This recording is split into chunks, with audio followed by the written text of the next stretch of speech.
লাস্টে হোমওয়ার্ক দিয়েছিলাম একটা, এটা সব করে অফিস থেকে দেখতেছে। আমি হচ্ছে যেটা করি আজকে সিএসএস শুরু করে দিব। তো সিএসএস এর ফুল ফর্ম হচ্ছে ক্যাসকেডিং স্টাইল শিট।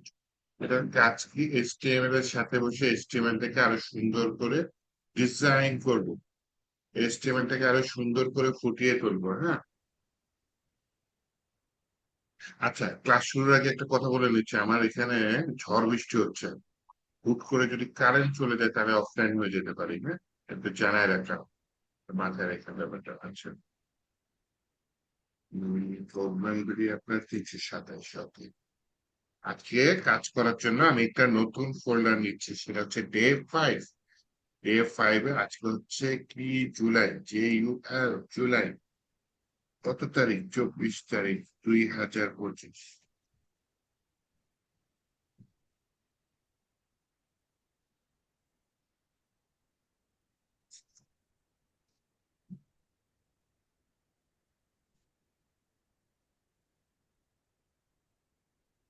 ভিএস করে ফোল্ডারটি আমি ওপেন করে নিলাম।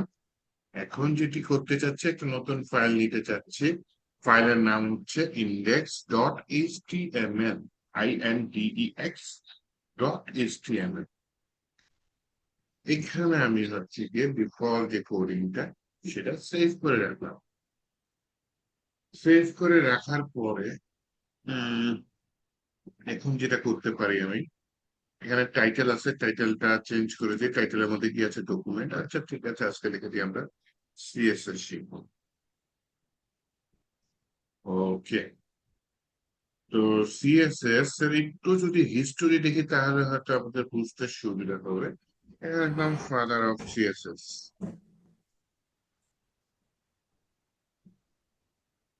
হাক্কান ওয়াংলি। তার জন্ম 1965 সালে, কিন্তু সে সিএসএস কবে আনছে? 1994 সালে। দেখছেন কত আগের জিনিস আমরা শিখতে যাচ্ছি। সিএসএস এর এখন যে ভার্সনটা চলতেছে সেটা হচ্ছে 3। এই মাইক কারো অন আছে, না লাগলে অফ করে রাখেন, নয়তো কিন্তু আমি কিন্তু অফ করলে আবার সমস্যা। আচ্ছা যাই হোক, CSS 3 রিলিজ ডেট এই CSS 1 কত? ডিসেম্বর 17। CSS 2 কত? 98। CSS 2.1 আসে 2004। কিন্তু আমরা যেটা ম্যাক্সিমাম ক্ষেত্রে ইউজ করি সেটা হচ্ছে CSS 3। CSS 3 এইটা আমাকে বলতেছে আবার কত সালে? 1999 সাল। জুন 1999। বা কত পুরাতন জিনিস, 25 বছর আগের জিনিস আমরা শিখতে যাচ্ছি। এনিওয়েজ, এটা রেগুলার আপডেট হয়েছে, হয়তো ওই দিনে রিলিজ হয়েছে, নতুন নতুন কোড এসেছে। বিভিন্ন ব্রাউজার দেখবেন যে, বিশেষ করে পুরাতন আমলের ব্রাউজার দেখবেন যে নতুন সিএসএস সাপোর্ট করে না। যদিও এই পুরানো আমলের ব্রাউজার গুলো এখন নেই, তারপরে সাপোর্ট করানোর জন্য আলাদা কষ্ট করা লাগে, প্রিফিক্স ইউজ করা লাগে, যেটা আমরা পরবর্তীতে দেখবো। তো এখন আমরা বাদ দিয়ে একটু হালকা হিস্টোরি জেনে নিলাম। এই ভদ্রলোক হচ্ছে সিএসএস তৈরি করেছে। সিএসএস মোটামুটি 1994 সালে চলে আসছে। হ্যাঁ, হাক্কান ওয়ামলি।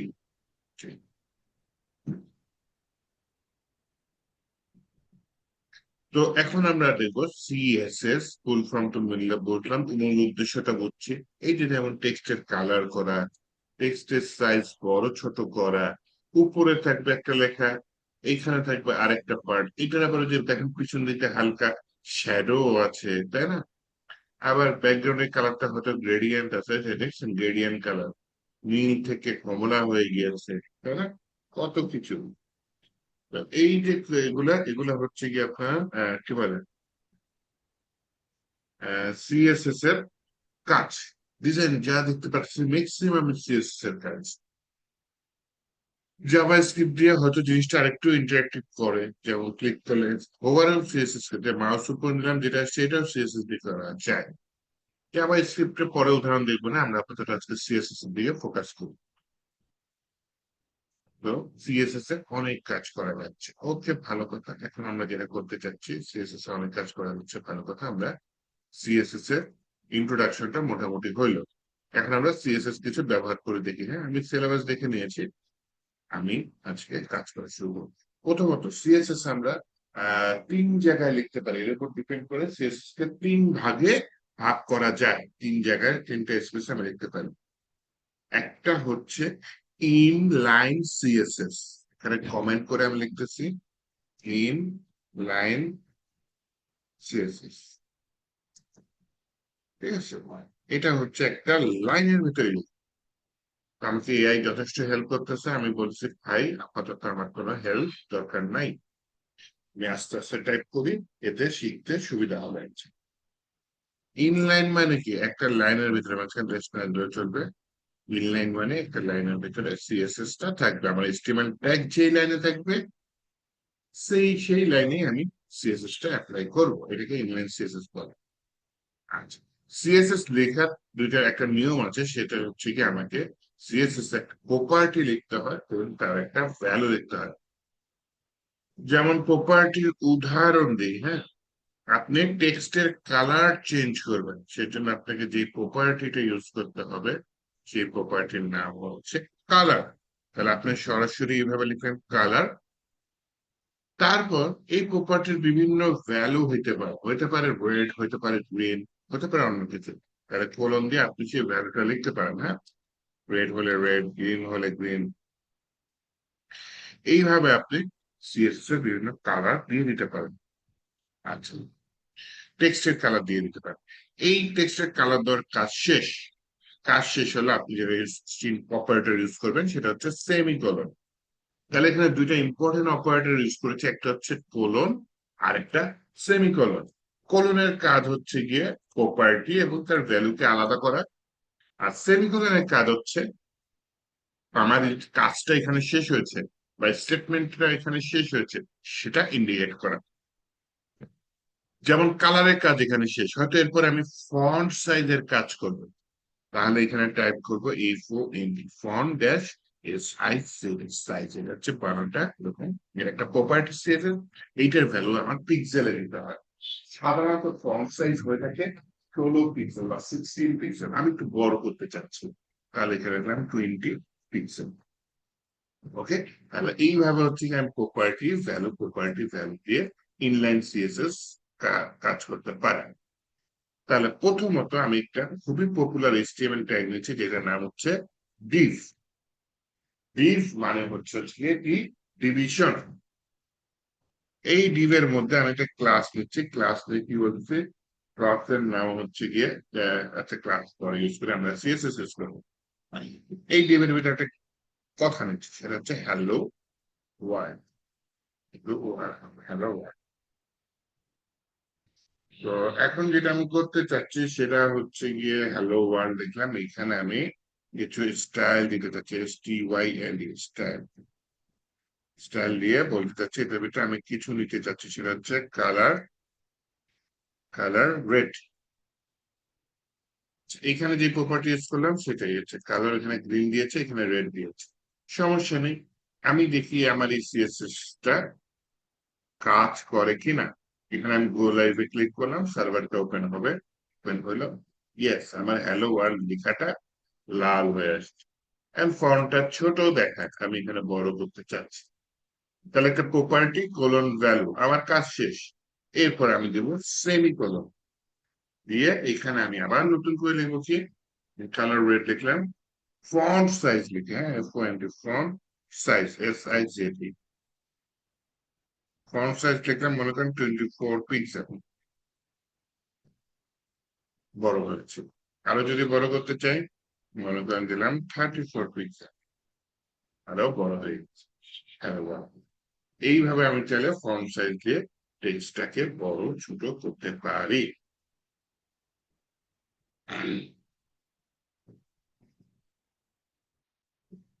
ওকে, তাহলে আমি কালার নিলাম, ফন্ট সাইজ নিলাম, কালার নিয়েছি, ফন্ট সাইজ নিয়েছি।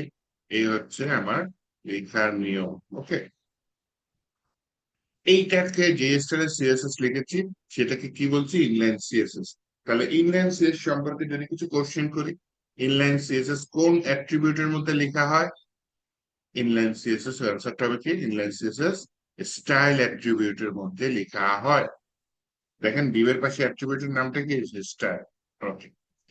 তো ইনলাইন সিএসএস এর জন্য আলাদা ভাবে এই এলিমেন্ট, যে ডিভ এলিমেন্ট, এটাকে সিলেক্ট করা লাগে লাগে না, কারণ আমি সেই জিনিসটা এই লাইনের মধ্যেই লিখে দিই। তাহলে একটা নতুন শব্দ চলে আসলো, যে আমি যে এলিমেন্টে সিএসএস অ্যাপ্লাই করবো সেই এলিমেন্টটা কিভাবে সিলেক্ট করব, এটাকে বলা হচ্ছে সিএসএস এর সিলেক্টর। তো পরবর্তী যে সিএসএস টা আমি অ্যাপ্লাই করতে যাচ্ছি সেটা হচ্ছে ইন্টারনাল সিএসএস, এবং তারপরে মোস্ট পপুলার ওয়ে যেটা এক্সটার্নাল সিএসএস। এগুলাতে যেটা হয় হচ্ছে কি আপনার সিলেক্টরটা আবার বুঝালেন। সিলেক্টরটা কি বলেছি? আমি কার উপর সিএসএস অ্যাপ্লাই করব সেটা আগে থেকে আমি সিলেক্ট করবো। যেমন এখানে খোলামেলা সিএসএস লিখে দিয়েছি, এটা কার উপর পড়বে? আমি ইনলাইনে না হয় বলে দিলাম এই লাইনের মধ্যে পড়বে, স্টাইল ট্যাগের মধ্যে দিয়ে দিলাম। আমি যখন এই লাইন থেকে সিএসএস টাকে বের করে নিব, হেডিং বা অন্য জায়গায় লিখবো, তখন তো আমার এইটাকে বলতে হবে যে তুমি H1 ট্যাগ হোক বা অন্য কোনো ট্যাগ হোক সেটা ফেলে দিবে। তাহলে মোস্ট পপুলার সিলেক্টর হচ্ছে কি আমার ক্লাস। হ্যাঁ, এরকম থাকে যে জিনিসটা প্রথমে একটা ক্লাসের নাম থাকে, ডট দিয়ে ক্লাসের যে কোনো নাম নিতে পারে। আমি ক্লাসের নাম দিলাম ঢাকা, দেখে আমি second bracket open, second bracket close, তারপরে ইন্টার দিয়ে জায়গা নেব, নিয়ে এই যে কোডগুলা নিয়ে এসে আমি এখানে দিয়ে দিলাম। দিয়ে দেওয়ার পরে তারপর হচ্ছে কি এটা একটু সাজিয়ে গুছিয়ে লিখি, নাইস। কন্ট্রোল এস দিয়ে স্টাইল। এই যে দেখেন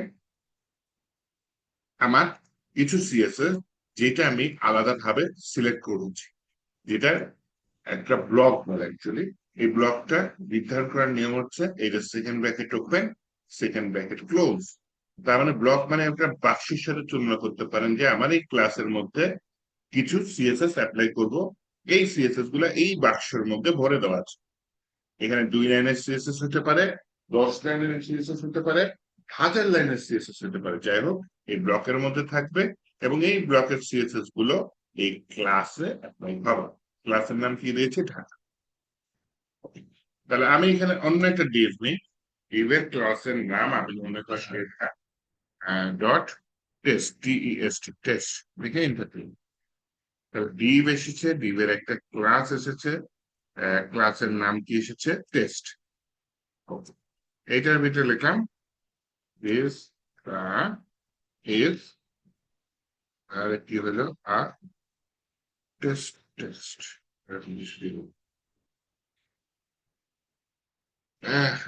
একটা মিস্টেক হইতে হতে, আচ্ছা যাই হোক, আউটপুটে দেখি কিরকম আছে। এই যে আসছে দিস ইজ টেস্ট টেস্ট। এখন এইটা আমি ইন্টারনাল সিএসএস এর মাধ্যমে চেঞ্জ করব। ইনলাইন সিএসএস এর পরে আসছে ইন্টারনাল সিএসএস। ইন্টারনাল সিএসএস কোথায় লিখে? এটা হেড ট্যাগের মধ্যে লিখে ইন্টারনাল সিএসএস। নিয়মটা হচ্ছে হেড ট্যাগের মধ্যে লিখতে হবে, এবং এটা একটা ট্যাগের মধ্যে লিখতে হবে, যে ট্যাগের নাম হচ্ছে স্টাইল, STYLE, স্টাইল। স্টাইল শব্দটার সাথে আবার এই যে দেখেন ইনলাইন সিএসএস এর এই স্টাইল শব্দ, দুইটা কিন্তু একই শব্দ। কিন্তু ইনলাইন সিএসএস এর যে স্টাইল, এটাকে আমরা কি বলছি? এটাকে বলছি অ্যাট্রিবিউট। আর হেডের মধ্যে যে স্টাইল, এটাকে আমরা কি বলছি? এটাকে বলছি হচ্ছে গিয়ে ট্যাগ।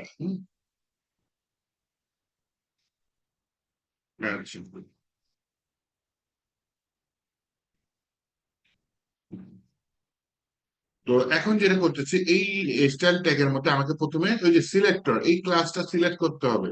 ক্লাসের নাম কি? টেস্ট। তারপর পিছনে প্রথমে ক্লাস সিলেক্ট করবো, তাই না? এর জন্য আমাকে একটা অপারেটর ইউজ করতে হবে যেটার নাম হচ্ছে ডট। ডট মানে ক্লাস, ক্লাসের নাম কি? টেস্ট। দিয়ে আমি ওই যে ব্লকটা তৈরি করলাম কার্লি ব্রাসেস দিয়ে, তার মানে এই কার্লি ব্রাসেস এর মধ্যে যা যা সিএসএস থাকবে সব এই টেস্ট এটার মধ্যে অ্যাড করবো। প্রথমে দেখি এটার কালারটা দিয়ে দিলাম ব্লু। যদি আসি, হ্যাঁ দেখছেন কালারটা চেঞ্জ হয়ে গেছে। দেন বললাম আরেকটা property, font style. Font style দিয়ে দিলাম ইটালিক। তাহলে দেখুন জিনিসটা কোনাকুনি ইটালিক হয়ে গেছে, তাই না? সিএসএস দিয়ে। তারপর বললাম হচ্ছে গিয়ে ফন্ট ওয়েট। ফন্ট ওয়েট এটা দিয়ে কি করে, এটা দিয়ে টেক্সটটা কতখানি মোটা বা চিকন হবে এটা বলে দিতে পারবে। বললাম বোর্ড, অথবা নাম্বার দিয়ে দিতে পারি 100 200 300, যত বেশি নাম্বার বাড়াবো তত বেশি মোটা হবে। বোল্ড দিলাম, দেখেন ফন্টের ওজন বেড়ে গেছে, বোল্ড ফন্ট হয়ে গেছে, তাই না? তারপর বললাম টেক্সট ডেকোরেশন, এই প্রপার্টির কাজ কি, টেক্সটটাকে, টেক্সটের নিচে আমি আন্ডারলাইন, আন্ডারলাইন চলে আসছে। এইভাবে টেক্সট ডেকোরেশন কাজ। তাহলে আমি কিছু নতুন প্রপার্টি, সিএসএস প্রপার্টি দেখলাম, যেটা হচ্ছে ফন্ট স্টাইল, এটা দিয়ে ইটালিক হবে কিনা নাকি হবে না এটা আমরা নির্ধারণ করতে পারি। ফন্ট ওয়েট, এটা দিয়ে বোল্ড হবে না কি হবে, লাইট হবে টেক্সটের ওয়েটটা, এটা নির্ধারণ করতে পারি। এবং আরেকটি হচ্ছে টেক্সট ডেকোরেশন। টেক্সট ডেকোরেশনটা, টেক্সটটা আমি কিভাবে সাজাতে পারি, আন্ডারলাইন থাকবে, ওভারলাইন থাকবে, লাইন তো একটু দেখাই দিই। হ্যাঁ, টেক্সট ডেকোরেশন যদি দিয়ে দিই ওভারলাইন, তাহলে দেখুন জিনিসটা উপর থেকে যাচ্ছে। টেক্সট ডেকোরেশনটা যদি দিয়ে দিই আমি হচ্ছে লাইন থ্রু, তারপর হচ্ছে গিয়ে মাঝখান দিয়ে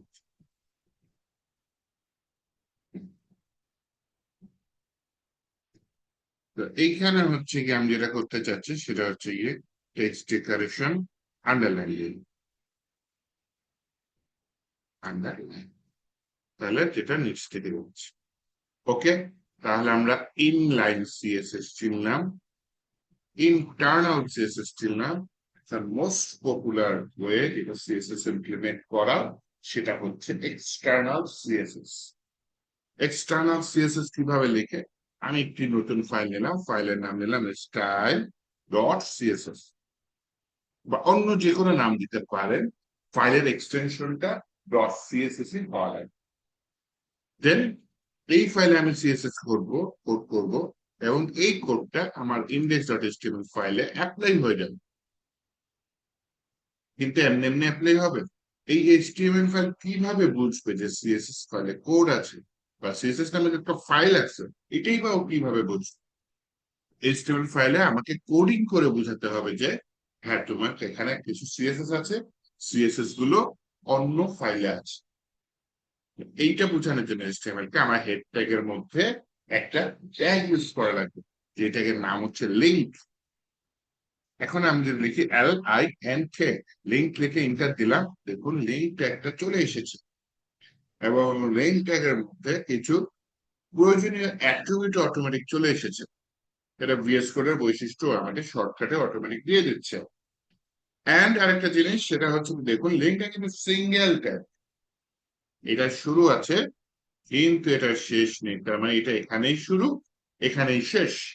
তো এই হচ্ছে লিঙ্ক ট্যাগ সম্পর্কে কিছু কথা। লিঙ্ক ট্যাগের কাজটা কি, লিঙ্ক ট্যাগের কাজ সিএসএস ফাইলকে এইচটিএমএল এর সাথে যুক্ত করা। তাহলে দেখেন এই মানে হাইপারটেক্সট রেফারেন্স, এটার ভিতরে বলি এই ফোল্ডারের ভিতরে স্টাইল ডট সিএস সেটা নিয়ে নিলাম। হ্যাঁ, এই ফোল্ডারের ভিতরে স্টাইল ডট সিএসএস এই ফাইলটা আমি নিলাম, তাহলে হচ্ছে কি এটা হচ্ছে কি আমার সিএসএস ফাইলটা লিংক হয়ে গেল। এইবার দেখি কাজ করে কিনা, সিএসএস ফাইলে কিছু কোডিং করবো যেটা এইচটিএমএল ফাইলে কাজ করবে। তাহলে আমি এখানে একটা ডিভ নিতে যাচ্ছি, যেটা ক্লাসের নাম লিখতে চাচ্ছি হচ্ছে গিয়ে মনে করেন ডেম। তাহলে জাস্ট কিছুই না, আপনি এখানে শর্টকাট আছে, লিখবেন হচ্ছেন ডট ডিইএম, লিখে ইন্টার দেন, দেখেন ডিভও চলে এসেছে, ডিভ এর মধ্যে ক্লাসও চলে এসেছে, ক্লাসের মধ্যে এখন আমি কিছু লিখবো ডেমো, এখানে লিখে দিই ডেমো টেক্সট, অথবা লিখে দিই লরেন 30 ওয়ার্ডের কিছু ডেমো টেক্সট আসলো, যেটা আমি এখানে দেখতে পাচ্ছি। তাহলে এইটা এখন আমি অ্যাপ্লাই করবো, এই ডিভটাকে অ্যাপ্লাই করবো কোথায়, আমার স্টাইল ডট সিএসএস ফাইলে। তাহলে প্রথমে ক্লাস কল করার জন্য আমাকে ডট ইউজ করা লাগছে, তারপর বললাম ডেমো, ডেমো এর মধ্যে এই এআই আবার অ্যাক্টিভ হয়ে গেছে, একে বলি ভাই আপাতত তোমাকে আমার দরকার নাই। আচ্ছা, হ্যাঁ এআই ইউজ করবো না যে তা না, আমরা কি কোডিং করা শিখি, তারপরে কোডিংটা যাতে সহজে তাড়াতাড়ি ইমপ্লিমেন্ট করা যায়, তখন এআই এর হেল্প নিয়ে তাড়াতাড়ি কোডিং করা সম্ভব। তো আমি হচ্ছে যে ডেমো ক্লাসটাকে কল করেছি, এটা ব্লক তৈরি করেছি, এই ব্লকের মধ্যে প্রথমে বললাম হচ্ছে ভাই তোমার কালারটা চেঞ্জ করে দিন। আর একটা বললাম হচ্ছে গ্রে কালার, একদম বেশি হালকা হয়ে গেছে। বললাম তোমার কালার ডার্ক গ্রে, তা তো যেই লাভ সেই কদর।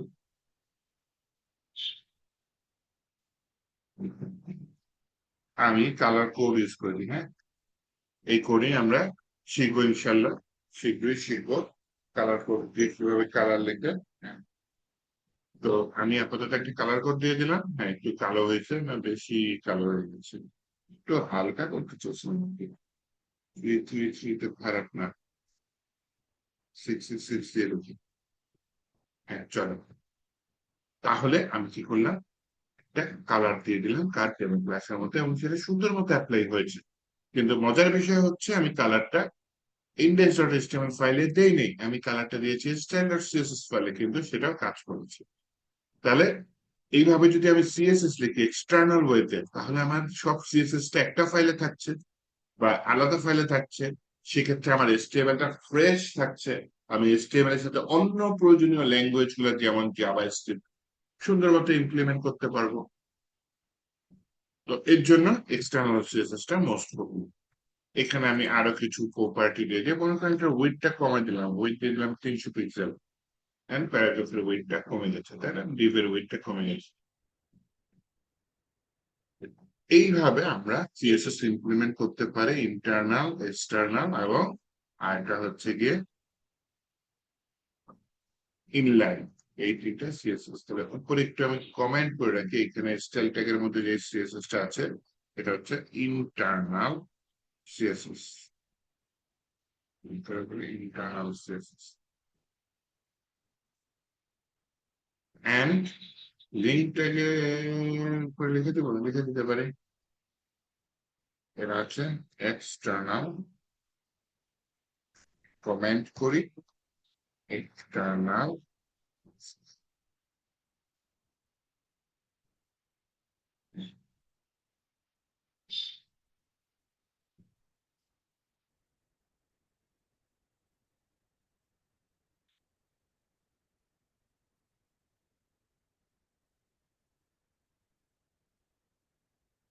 ওকে, তাহলে হচ্ছে গিয়ে আমরা সিএসএস ইমপ্লিমেন্ট করতে পারি। এবার একটা আমি সিলেবাসের উপর যোগ করাই,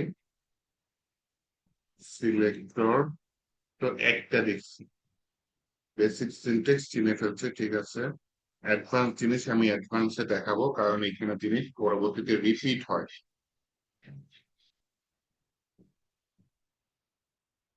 এগুলো অনেক কিছু করে রিপিট হয়, যেহেতু রিপিট হয় আমি দেখছি সিলেবাসটা, বা আগের ব্যাচও করিয়েছি, তো আমি সেগুলো বারবার, আজকে প্রথম দিন সিএসএস অ্যাডভান্স জিনিসটাকে আপনাদের ব্রেন নষ্ট করে দিতে চাচ্ছেন, হ্যাঁ, কিছু বেসিক জিনিস দেখি আজকে যাতে সুন্দর মতো অ্যাপ্লাই করা যায়।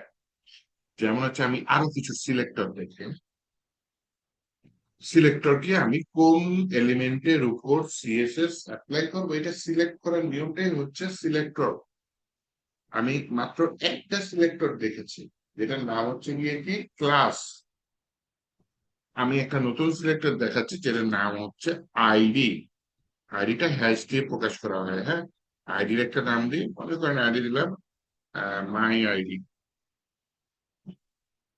অথবা আইডি দিলাম হচ্ছে গিয়ে ঢাকা দিলাম, আইডি কে ঢাকা। তাহলে দেখেন হ্যাশ লিখে ঢাকা লিখে ইন্টার দিলাম, তাহলে আমার আইডিও চলে আসছে, ঢাকা চলে আসছে। কিন্তু এইটার উপর আমি সিএসএস অ্যাপ্লাই করবো কিভাবে? তখন এই ঢাকা আইডিটাকে আমার সিলেক্ট করতে হবে। আইডি সিলেক্ট করা খুবই সোজা, ক্লাস সিলেক্ট করি আমরা কি দিয়ে, ডট দিয়ে। আইডি সিলেক্ট করবো আমরা হ্যাশ দিয়ে, হ্যাশ দিয়ে তারপর লিখলাম ঢাকা, এটা একটা দিয়ে দিই উইথ 300, হাইট 200, আর ব্যাকগ্রাউন্ড দিয়ে দিলাম গ্রিন, সেভ দিলাম। তাহলে এই যে একটা ডিভ আসছে উইথ 300, হাইট 200, ব্যাকগ্রাউন্ড গ্রিন, এটা আমি এখানে যদি ঢাকার আগে আমি ডট দিতাম, তাহলে খেয়াল করে দেখেন, তাহলে কিন্তু জিনিসটা পেলো না, কারণ আমি ডট মানে কি মিন করছি, যে ক্লাস ঢাকা। তার আমি এখানে হ্যাশ ছিলাম, তার মানে আইডি ঢাকা, এটা আমি সিলেক্ট করতে চাচ্ছি। আইডি ঢাকা যেহেতু সিলেক্ট করতে চাচ্ছি, সেজন্য এখানে আমার হ্যাশ দেওয়া লাগবে। ওকে, দেন যেটা করতে চাচ্ছি সেটা হচ্ছে গিয়ে আমি আইডি সিলেক্ট করতে পারি, আমি ক্লাসিক সিলেক্ট করতে পারি। আমি সরাসরি ট্যাগ সিলেক্ট করতে চাচ্ছি, মনে করেন একটা ট্যাগ দিলাম H1, বললাম দিস ইজ দ্য হেডিং। এখন আমার ওয়েবসাইটে আমি H1 ট্যাগটা কিভাবে সিলেক্ট করবো, এটার নিয়মটা কি? হ্যাঁ, তাহলে কিছুই নেই, style.css এ আসি, এসে বললাম এখানে প্রথমে এখন আমি ডটও দিব না, প্রথমে এখন আমি হ্যাশও দিব না, প্রথমে সরাসরি লিখলাম হচ্ছে H1, লিখে যে কার্লি ব্রেসেস, এইটার ভিতরে আপাতত বলি হচ্ছে গিয়ে কালার, এটা দিলেই হবে, aqua তো লাইট হয়েছে, ব্লু ভায়োলেট, এটা দিয়ে দেবো। দেখুন কালারটা চেঞ্জ হয়ে গেছে না হেডিং এ? তাহলে আমি ট্যাগ সিলেক্ট করতে পারি, আমি আইডি সিলেক্ট করতে পারি, আমি ক্লাস সিলেক্ট করতে পারি। এইবার আসেন, যদি আমি চাই যে চাইল্ড সিলেক্ট করবো, হ্যাঁ, বাচ্চা, একটা ডিভ নেই, ডিভের নাম নিলাম মেই, এই ডিভের মেইন ডিভের একটা চাইল্ড ডিভ দিচ্ছি, যে চাইল্ড ডিভের নাম দিলাম হচ্ছে পেইন। তাহলে মেইনটাকে সিলেক্ট করি আগে, মেইনটাতে ক্লাস, তাহলে বললাম ডট মেইন, এটা ওয়েট দিয়ে দিই 300, হাইট দিলাম 200, আবার কি দিলাম ব্যাকগ্রাউন্ড গ্রিন, মেইন আসছে, নিচে দেখা যাচ্ছে মেইনের ভেতরে কি আছে পেইন। তো সরাসরি পেইনকে কল করতে পারে, কিন্তু আমি চাইল্ড সিলেক্ট করে কল করবো। মনে করেন পেইন নাই, ক্লাস পেইন নাই, আমি বলতেছি মেইনের ভিতরে যে চাইল্ড আছে ডিফ, তাকে সিলেক্ট করো। এটা সিলেক্ট করার নিয়মটা কি? মানে প্রথমে বলবো ক্লাসের নাম কি, মেইন, তারপর বললাম গ্রেটার দেন সাইন, মানে মেইনের ভেতরে প্রবেশ করো, প্রবেশ করে এখন আমার এটার দ্বিতীয়টা ট্যাগটার নাম কি, ডিভ, DIV, দিয়ে বললাম হচ্ছে তোমার ওয়েট কত, দিয়ে দিলাম 150, 160 দেবো, 150 দিয়ে 140, হাইট কত, 140, আরে আসো, দেখেন এইট 140 লিখেছি, লিখে ইন্টার দিয়েছি, হাইটও চলে আসছে, আমার ভ্যালুটাও চলে আসছে।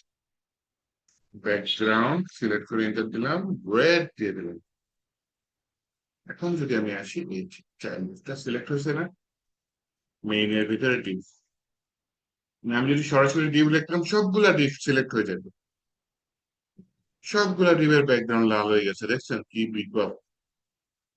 এখন আমি বলছি কি, সবগুলা ডিভ না, মেইন নামে ক্লাসের মধ্যে একটা চাইল্ড আছে যার নাম হচ্ছে ডিভ, এই ডিভটা আমার লাল হয়ে গেছে।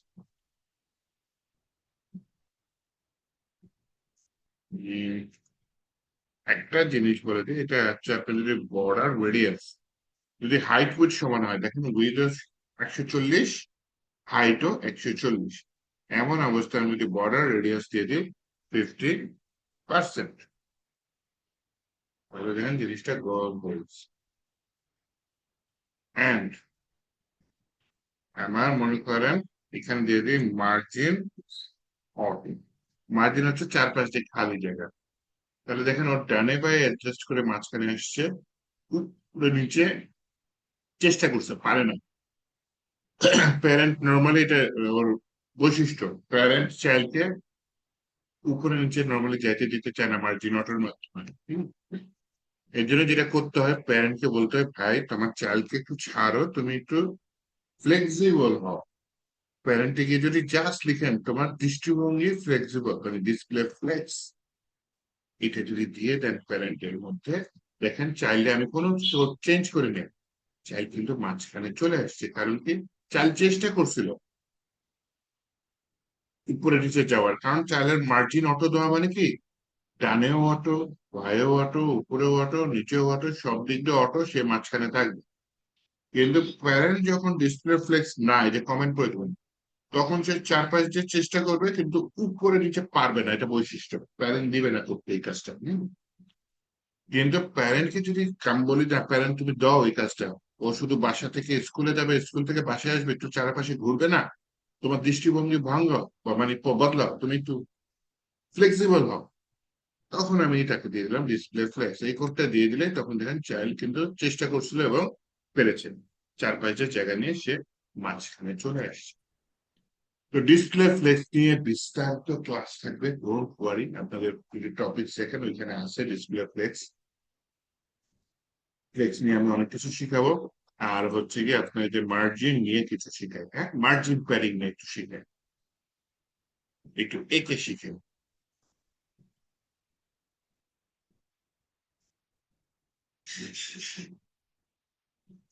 এইটা মনে করেন একটা ডিভ, ডিভের মধ্যে এটা হচ্ছে কন্টেন্ট। কন্টেন্ট আমি টেক্সট নিলাম, হ্যাঁ।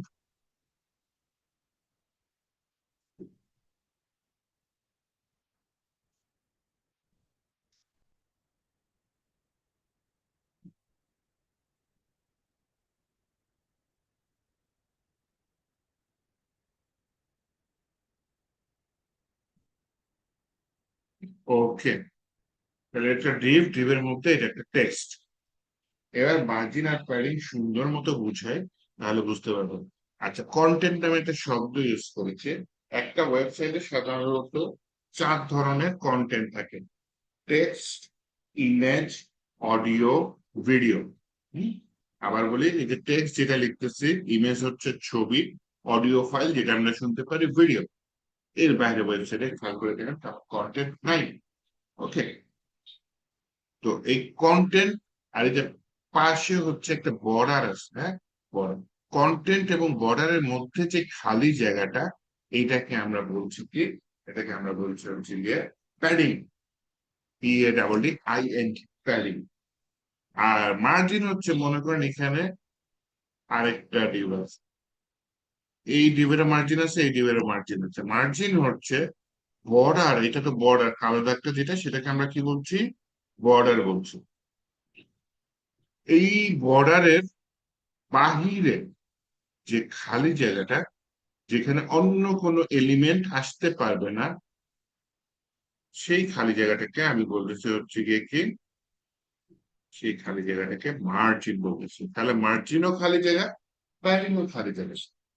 প্যাডিং হচ্ছে বর্ডার এবং এলিমেন্টের মধ্যে যে খালি জায়গাটা, সেটা প্যাডিং। আর মার্জিন হচ্ছে বর্ডার এবং অন্য কোনো এলিমেন্ট, HTML এলিমেন্ট, তার মধ্যে যে খালি জায়গাটা, সেটা হচ্ছে মার্জিন। ঠিক আছে, বর্ডারের বাহিরের খালি জায়গা মার্জিন, বর্ডারের ভেতরের খালি জায়গা হচ্ছে প্যাডিং।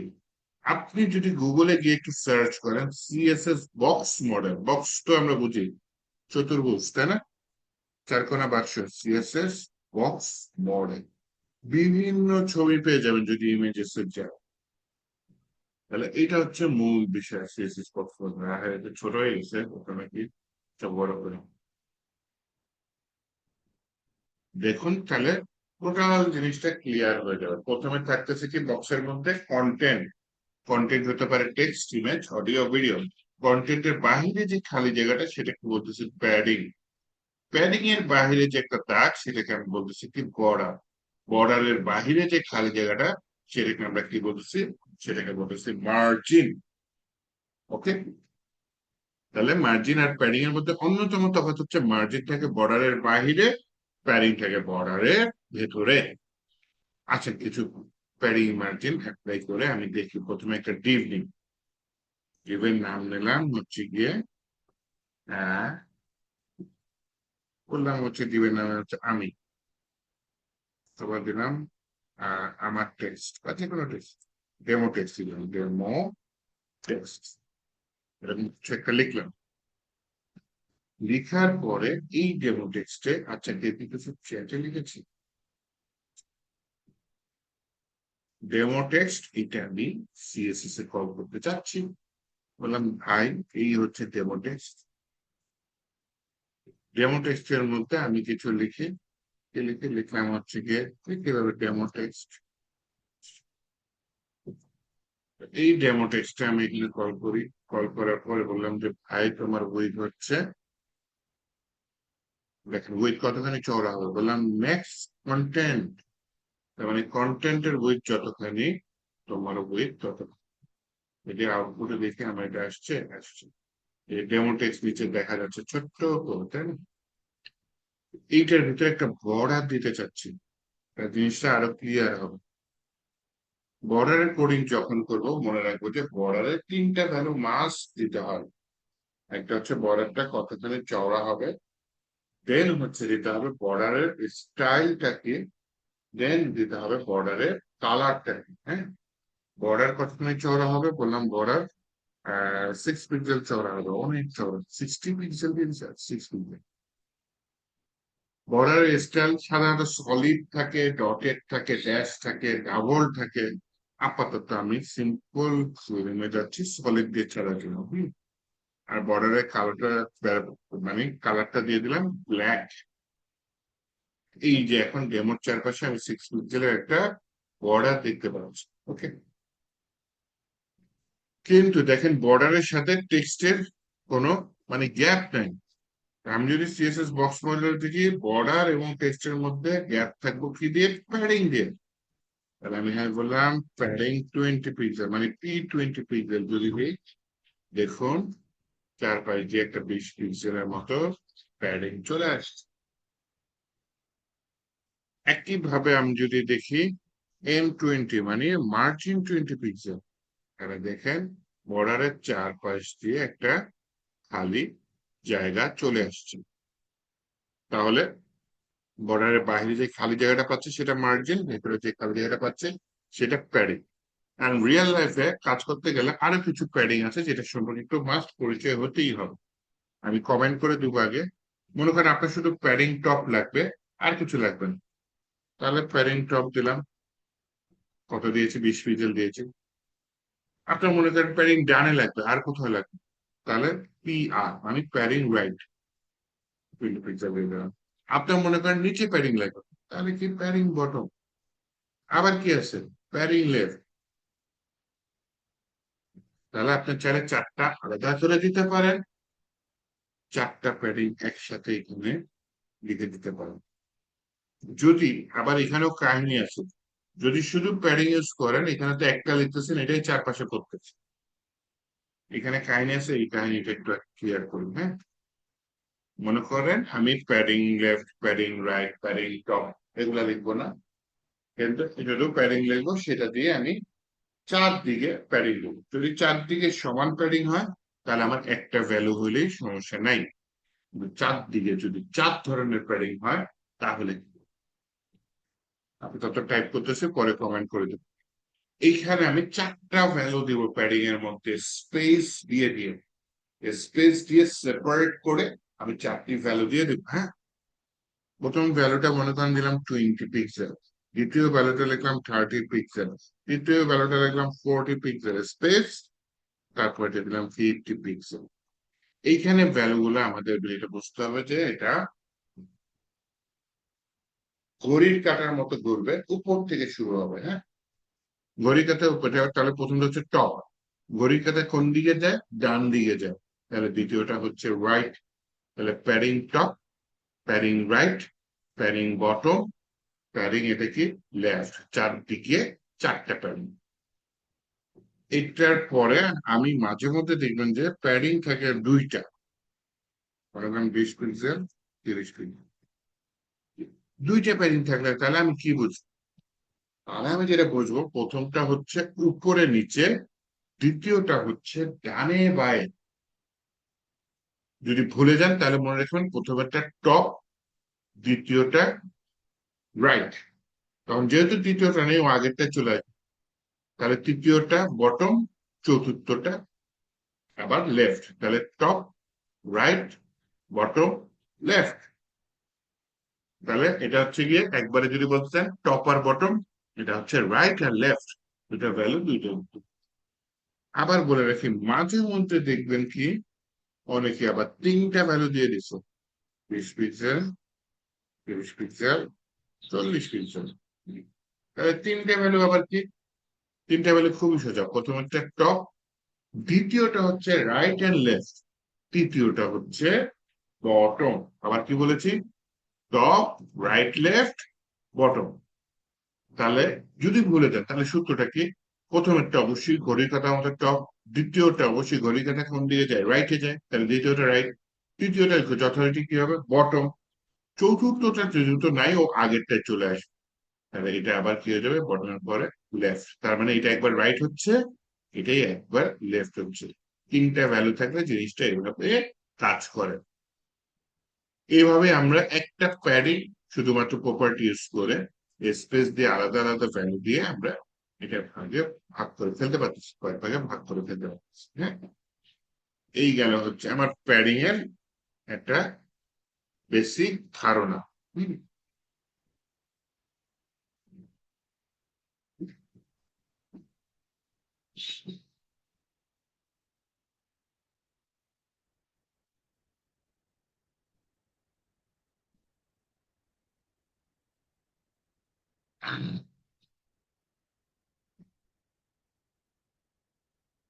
এরপরে যেটা করতে চাচ্ছি, প্যাডিং এর মতো কি আছে, মার্জিন আছে। প্যাডিং টপ যেরকম আছে সেরকম margin top, margin right, margin bottom, margin left আছে। তাহলে আমি এটা আলাদা আলাদা আর টাইপ না করি, তারা বুঝে নিয়ে মার্জিন টপ, তাহলে উপরে margin, margin right, margin bottom, margin left, আচ্ছা টাইপ করে দিন। এবার মাথায় ঢুকতে পারো, জিনিসটা যদি দেখেন তাহলে ব্রেনে সেট হয়ে যায় ভালো করে। হ্যাঁ,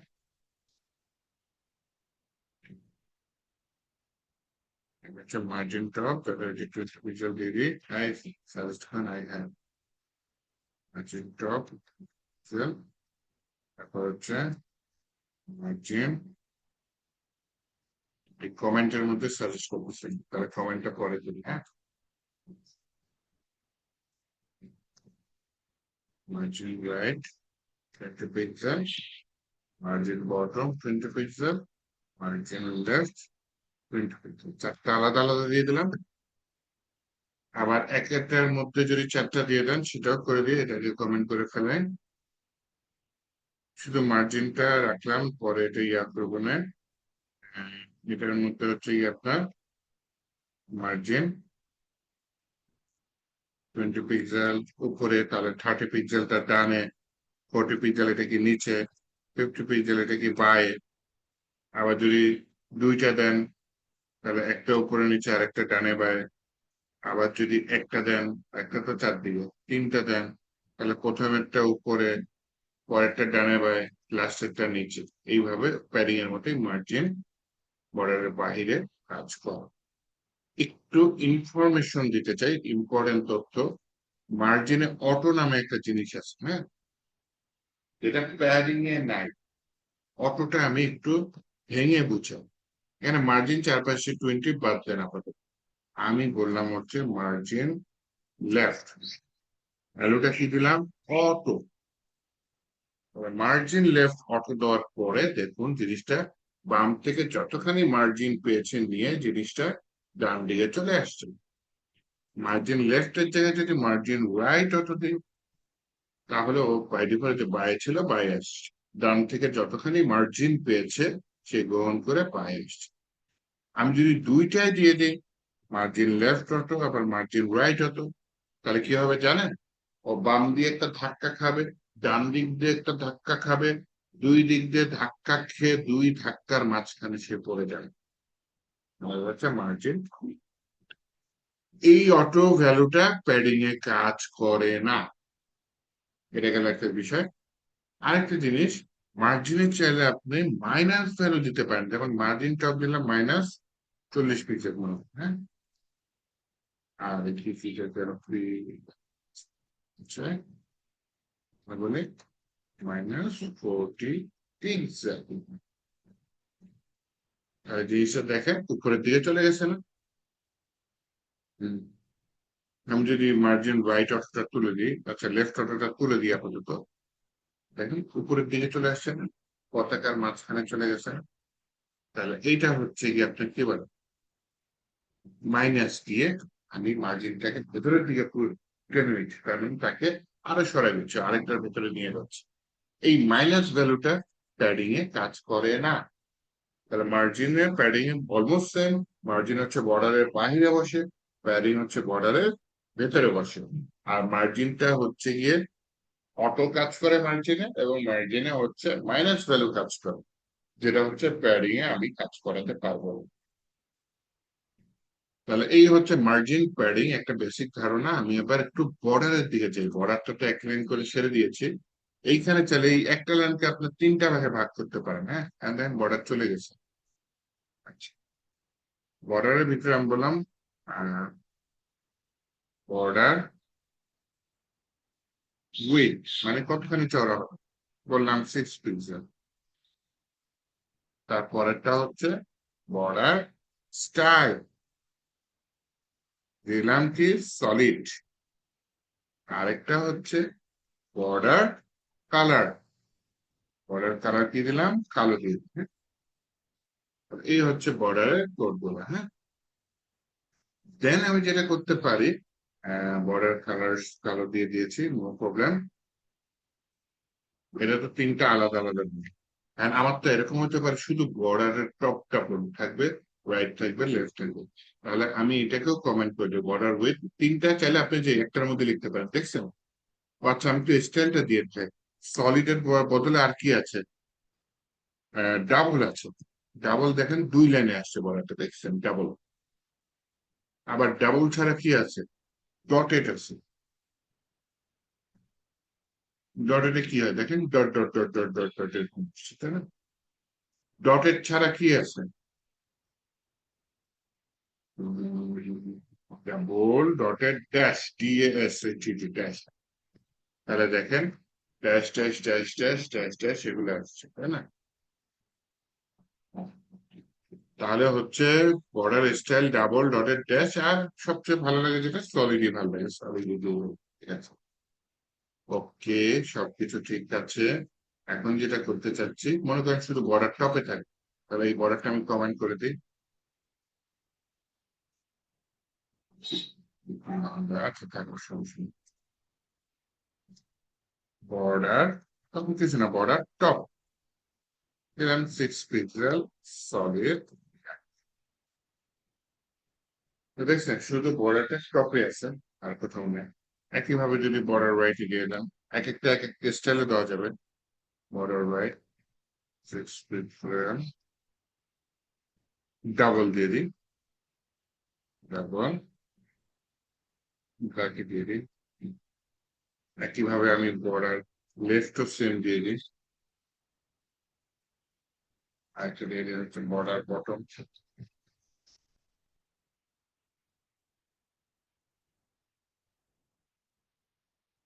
বটম উপরেরটাতে সলিড, ড্যাশ দিয়ে দিই 6 পিক্সেল। আচ্ছা, নিচেরটা সলিড দিয়ে দিই, উপরেরটা ড্যাশ দিয়ে দিই, ড্যাশ। তাহলে কি দাঁড়াচ্ছে, এই যে দেখেন, বায়ে ডাবল বর্ডার, ডানে ডাবল বর্ডার, নিচে সলিড বর্ডার, উপরে ড্যাশ ড্যাশ বর্ডার। এক একটা এক এক ধরনের বর্ডার আমি এনেছি। এখন আবার এই যে বর্ডার টপ, এটাকে কিন্তু আপনি চাইলে তিন ভাগে ভাগ করতে পারেন। যেমন শুধু বর্ডারকে আমি তিন ভাগে ভাগ করেছি, বর্ডার টপকেও চাইলে আপনি তিন ভাগে ভাগ করতে পারবেন। কিভাবে? এই যে বর্ডার টপ উইথ নিলাম কত, 6 পিক্সেল। তারপর হচ্ছে বর্ডার টপ স্টাইল, বিটিএস লেখা লাগছে, দেখছেন? বর্ডার টপ স্টাইল, শর্টকাটে বিটিএস দিয়ে দিলাম, চলে আসছে। বিটিএস লিখলে বর্ডার টপ স্টাইল। এটা এখন আমি কি দিলাম, ড্যাশ দিয়েছিলাম, তাই না? ড্যাশ। তারপর বললাম বর্ডার টপ কালার, এই বিটিসি লেখা লাগতেছে, বর্ডার টপ কালার। এই কালো দিয়ে দিচ্ছেন, ঠিক আছে? তাহলে আমি শুধু বর্ডার টপ লিখে তিনটা ভ্যালু দিয়ে দিতে পারি, অথবা তিনটা ভ্যালু আলাদা আলাদা করে এখানে টাইপ করতে পারি। একইভাবে কি আমি বর্ডার রাইটও করতে পারবো তিনটা ভাগে, একইভাবে বর্ডার লেফটও আমি তিন ভাগে ভাগ করে কাজ করতে পারবো, একইভাবে হচ্ছে কি বর্ডার বটম যেটা, সেটা আমি তিন ভাগে ভাগ করে কাজ। তাহলে সিএসএস এর একটা খুবই ইম্পর্টেন্ট টপিক হচ্ছে কি আপনার বর্ডার। উইথ তো আমরা দেখলাম, ঠিক আছে, সমস্যা নেই, মার্জিন প্যাডিং। আর এইচটিএমএল এর একটা কোশ্চেন রেজ দরকার ছিল, যাই হোক। এইচটিএমএল এ আমরা ডিফল্ট কোডিং বা ডিফল্ট টেমপ্লেট নিয়ে নিই, হ্যাঁ। সিএসএস কি এরকম ডাইরেক্ট কোড করা শুনবো না, ডিফল্ট কোডিং থাকবে। তো যদি আমরা বুটস্ট্র্যাপ ইউজ করি বা যদি আমরা টেলভিন সিএসএস ইউজ করি, তাহলে আমার ডিফল্ট কোডিং না হলেও চলে। কিন্তু যদি আমার হচ্ছে গিয়ে আহ কোনো ফ্রেমওয়ার্ক না ইউজ করি, নিজের মতো সিএসএস ইউজ করি, তাহলে আমার ডিফল্ট কোডিং দেওয়া লাগবে। যেমন স্টার দিয়ে এখানে বললাম হচ্ছে গিয়ে কি margin zero, by default margin zero. দেখেন এটা পাশে লেগে গেছে, কারণ হালকা করে মার্জিন কিন্তু নিয়েছিল। এই মার্জিন নিলে কি হবে জানেন? ও ওর যে মাতব্বরি করে মার্জিন নিচ্ছে, আমি তো ওকে মার্জিন নিতে বলেছি, ব্রাউজারকে বলি নাই। ও নিজের ইচ্ছা নিয়েছে, এটা ডিফল্ট। এতে আমার হিসাব করতে সমস্যা হবে। এর জন্য আমি বললাম ভাই, যতক্ষণ আমি কোনো মার্জিন না নিই, সবগুলাতে স্টার মানে কি সিলেক্ট করে এখানে দেখেন, এই ডেমো কি ক্লাস, এটা কি আইডি, এখানে কিছু লিখছি ডেমো আইডি, না লিখে কি লিখছি স্টার। স্টার মানে অল, সবগুলার ক্ষেত্রে। ইউনিভার্সাল মানে ডিফল্ট, কিছু না লিখলে মার্জিন জিরো, প্যাডিং জিরো। আরেকটা ইউজ করি, সেটা হচ্ছে বক্স সাইজিং বর্ডার বক্স। এটা কেন দিই বক্স সাইজিং বর্ডার বক্স, এটা একটু শিখায় যে বক্স সাইজিং বর্ডার বক্স কেন দিচ্ছি। হ্যাঁ, এর পিছনে একটা মজার কারণ আছে। দুইটা ডিভ নিয়ে, হ্যাঁ, ইনলাইন সিএসএস ঠিক আছে, বাচ্চা সমস্যা নেই, এমনি দিই। একটা ডিভের নেম নিলাম হচ্ছে আবুল, আরেকটা ডিভের ক্লাসের নাম নিলাম হচ্ছে মনে করেন বাবুল। ওকে, তাহলে এই আবুল বাবুল দুই ভাই, দুজনকে কিছু সিএসএস দিতে চাই।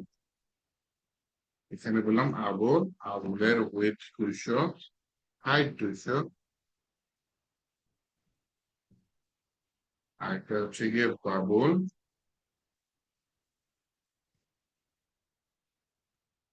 বাবুলেরও উইথ 200, হাইট 200। আবুলেরও ব্যাকগ্রাউন্ড কালার নীল, বাবুলেরও ব্যাকগ্রাউন্ড কালার নীল।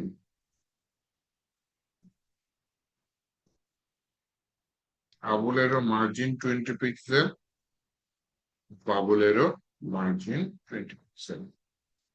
যদি আসি, সেই যে একটা হচ্ছে আবুল আর একটা কি বাবুল। তাহলে এই যে আবুল বাবুল আসছে, এইখানে জাস্ট আবুলের আমি একটা দিয়ে দিলাম প্যাডিং। প্যাডিং কত দিলাম?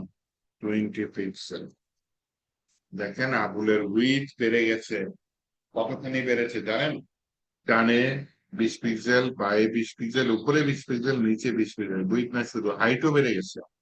তো উইথ বেড়েছে ডানে বায়ে, ডানে 20 বায়ে 20, টোটাল 40 পিক্সেল উইথ বেড়ে গেছে এই পাশেরটা থেকে। আবার হাইটও বেড়ে গেছে।